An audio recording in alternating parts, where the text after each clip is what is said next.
India का crude oil import US से record level पर पहुंच गया है 2022 के बाद। 2022 से लेकर अब तक की चर्चा इसलिए क्योंकि रशिया यूक्रेन युद्ध के बाद की ही आफ्टर ऑल चर्चा है। हमने अमेरिका से इतना तेल खरीद लिया जो अब तक का रिकॉर्ड बन चुका है।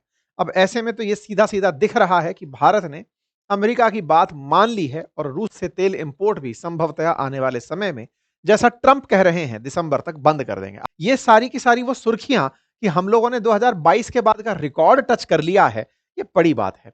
ऐसे में भारत और रूस की दोस्ती का क्या हुआ? भाई साहब, दोस्ती पर टैरिफ हावी हो गया। टैरिफ लगाने वाले कौन थे? मित्र डोनाल्ड ट्रंप थे।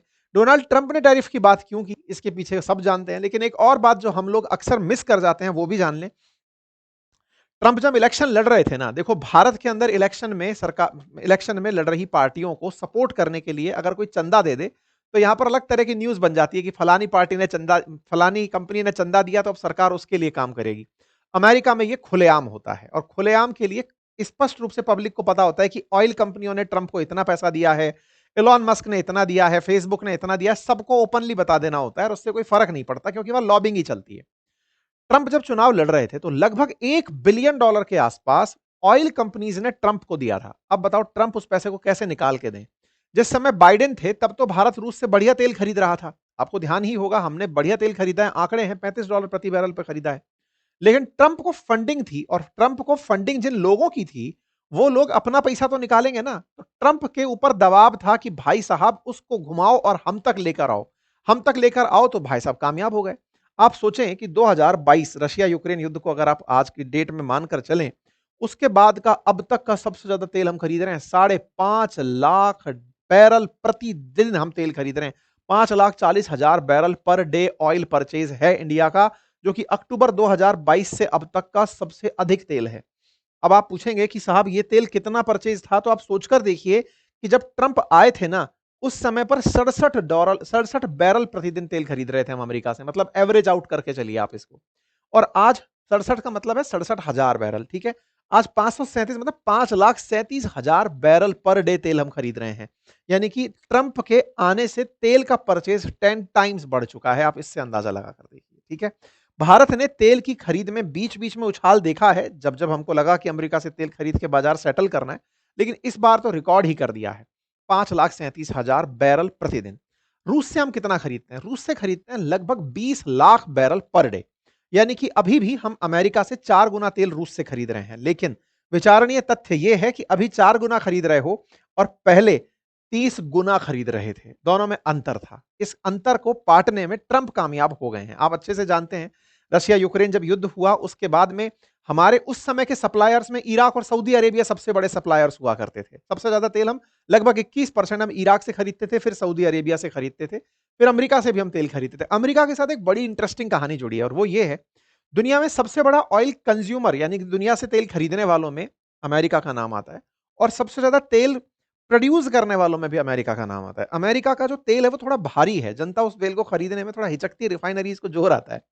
ऐसे में अमेरिका की एक और स्ट्रेटेजी बताई जाती है कि अपना स्ट्रेटेजिक रिजर्व इतना बड़ा रखना चाहता है कि कल को दुनिया में अगर तेल खत्म हो जाए उस समय बेच के हम पैसे कमाएंगे। ये बड़ा स्ट्रेटेजिक सी बात है कि अमेरिका इस चीज को ऐसे मैनेज करता है। खैर, 2022 में जैसे ही युद्ध शुरू हुआ था उस समय दुनिया भर में तेल की चिंताएं सताने लगी थी। भारत दुनिया में तीसरा सबसे बड़ा ऑयल कंज्यूमर है। ऐसे में भारत को तेल खरीदना ही था और ऐसे में रशिया ने हमें कहा कि हम $35 प्रति बैरल में भारत को तेल देने को तैयार हैं।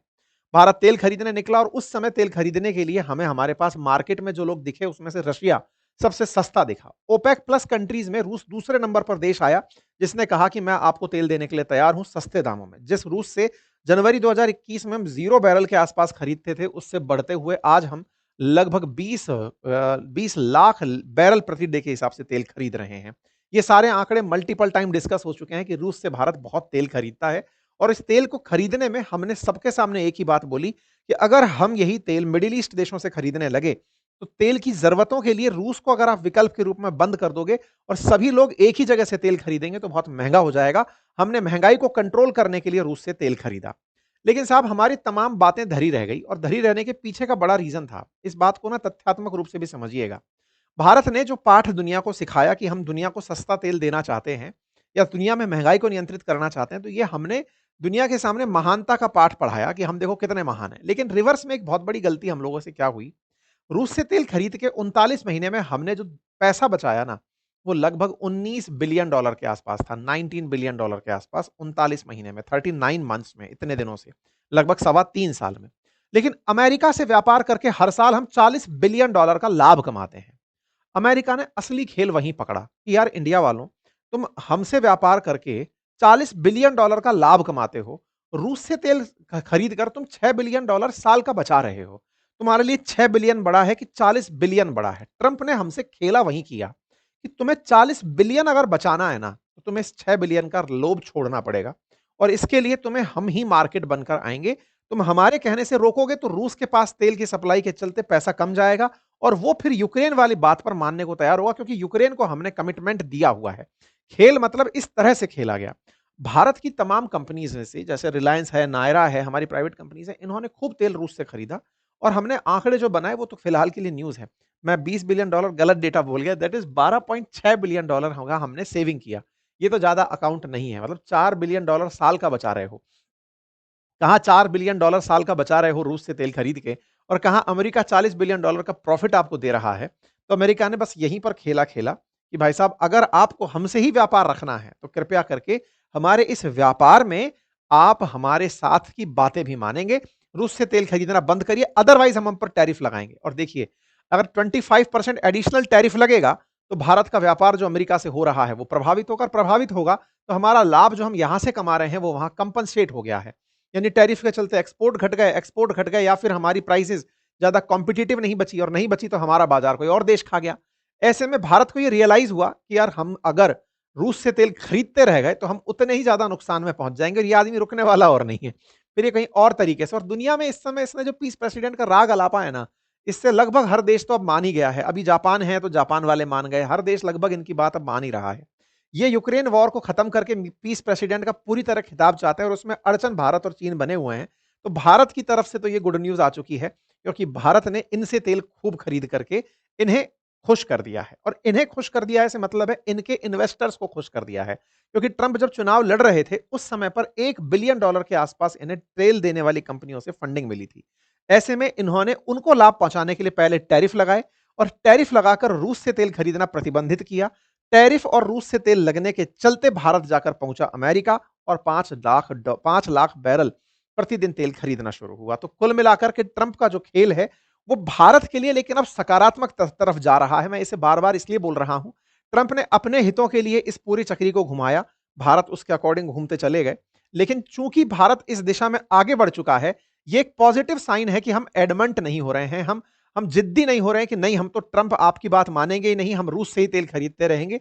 जब दुनिया का हर देश मान गया कि भाई अमेरिका के साथ ही चलना है, व्यापार करना है, इससे झगड़ करके कुछ नहीं होता, पैसे से पीछे 3 जीरो हट जाएंगी खामखा, इसलिए इसके साथ चलने में भलाई है, ये वाला संदेश अब इन इन न्यूज से पता चल रहा है। और अगर ये संदेश दिख रहा है तो इसका मतलब है ट्रेड डील बहुत नजदीक है, दोनों देश आपस में मिलकर के जल्दी ही अच्छी तरफ आगे बढ़ेंगे।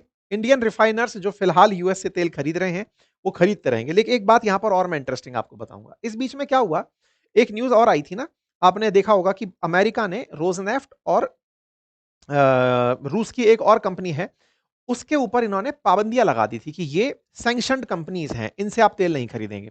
तो बात निकल कर आई कि कंपनियों पर सैंक्शन लगाया है, बेहतर होता कि किसी तरीके से और तेल मंगा लेते, कंपनियों से ना मंगाते। लेकिन सही मायने में भारत लगभग 10 लाख बैरल पर डे तेल खरीदता ही उन कंपनियों से है। तो ऐसे में कुल मिलाकर के हमारे लिए जो ऑयल का रूट है ना, वो रूट भी अगर कहीं से निकलता है तो भी अब रूसी तेल से हम किनारा कर जाएंगे। ऐसा हमारी कंपनीज ने, रिलायंस ने, नायरा ने लगभग सोच लिया है। आने वाले समय में भारत अमेरिका के साथ आगे बढ़ेगा, क्योंकि अभी के लिए लगभग 1 बिलियन डॉलर के आसपास ल्यूक ऑयल से हम 0.26 मिलियन बैरल पर डे खरीदते हैं और रोज नेफ्ट से 0.82 मिलियन बैरल पर डे खरीदते हैं, यानी कि 1 मिलियन पर डे हम लोग खरीद रहे हैं इन दो कंपनियों से जिन पर प्रतिबंध लगे हैं। इनके प्रतिबंध के चलते ही भारत की जो कंपनीज हैं इन्होंने तेल खरीदने पर रोक के बारे में विचार किया है। दूसरी तरफ चाइना ने भी ये सोच लिया कि भाई अब इन कंपनियों से तेल खरीदना रिस्क से मतलब खाली नहीं है, इसलिए अब इनके ऑल्टरनेट निकाले जा रहे हैं। कुल मिलाकर के दुनिया में रूस से तेल खरीदने पर पाबंदी लगती दिख रही है। भारत अगर इसका कोई रूस रास्ता निकाल पाया तो संभव है ये हो सके कि साहब आधा तेल हमें वहां से खरीदने दो, आधा हम आपसे खरीद लें, लेकिन वो कैसे मैनेज होगा वो देखने का विषय है। कुल मिलाकर के हमारे लिए आज ये खबर काम की इसलिए है कि एक पॉजिटिव संदेश है इंडिया और यूएस ट्रेड डील के बारे में होने का। हाँ, आप में से कुछ लोग ये ज़रूर कह सकते हैं कि ये एक तरीके से हमने रूस के साथ में वफ़ादारी तोड़ने जैसी हरकत कर दी। असल में वफ़ादारी तोड़ने जैसी हरकत नहीं है, इसके भी मायने हैं कि आज हम रूस को जो तेल खरीदते हैं रूस से, उसका वो पेमेंट हमसे डॉलर में ही ले रहा है। हमसे पेमेंट डॉलर में लेता है, कहता है कि रूबल में कर दो या फिर चीनी युआन में कर दो। लेकिन मुद्दा ये है कि आज जो प्रोडक्ट वो चीन से खरीदता है, वो हमसे भी खरीद सकता था। आज जो हम यूएस पर निर्भर हैं अपने प्रोडक्ट को बेचकर लाभ कमाने के लिए, रूस हमें वो अवसर दे सकता था कि हम भारत से माल खरीदेंगे, भारत अपने यहाँ इंडस्ट्री लगाए क्योंकि अल्टीमेटली उसे भी सामान खरीदना पड़ता है। लेकिन उसने चीन और भारत में चीन को चुना, तो भारत के पास फिर से अपने हित चुनने का मौका है।